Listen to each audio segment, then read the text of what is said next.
إِنَّا أَعْطَيْنَاكَ الْكَوْثَرَ. We've given you the greatest, the most abundant good. Number 3 is that the scholar forgot the hadith when he made the judgment.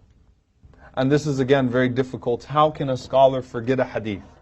Okay, I can tell you in my mini capacity, and I'm not comparing myself to any of these imams. I can tell you that there are many times that I memorize a hadith, but when I was asked a question, I wasn't able to bring that hadith to that answer. I didn't relate it, or I forgot it, or something of that sort.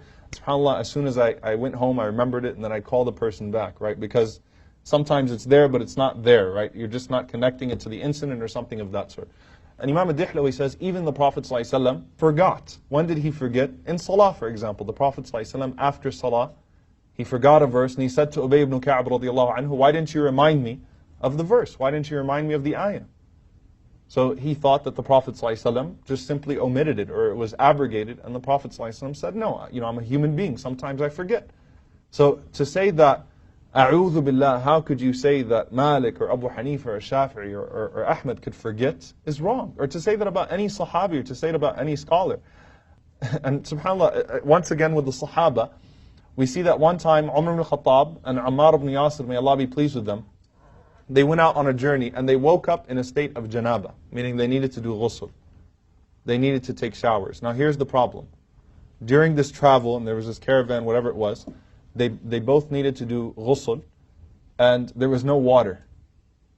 So what do? Do they do tayammum? What do? What do you do if you need to do ghusl, and you're on a plane, and there's no water in the sink? What do? Do you just not pray? What's the hukum? What's the ruling? Okay, sisters as well. What do you do if at the time of your tuhur, your purity, there's no water? You do tayammum? How do you do tayammum? Do you put dirt all over your body, or do you just do the regular? Okay, so how did that hukum come about?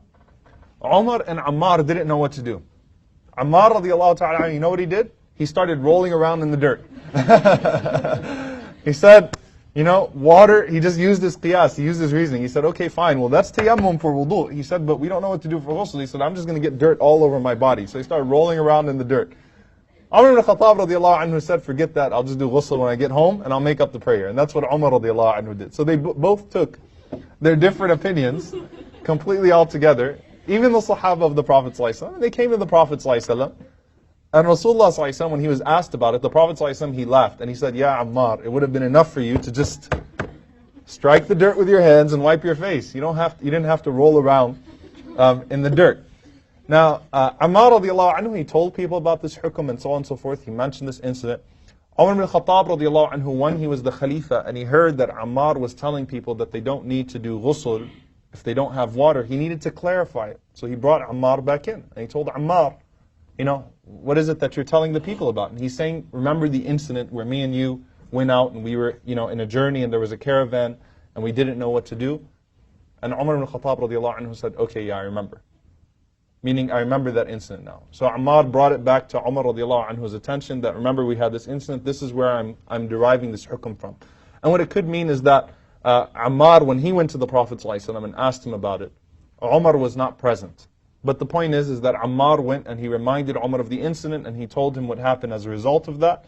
And Umar radiallahu ta'ala anhu said, are you sure, O Ammar? And he said, yes. And Ammar said, look, if you want, I won't tell anyone anymore.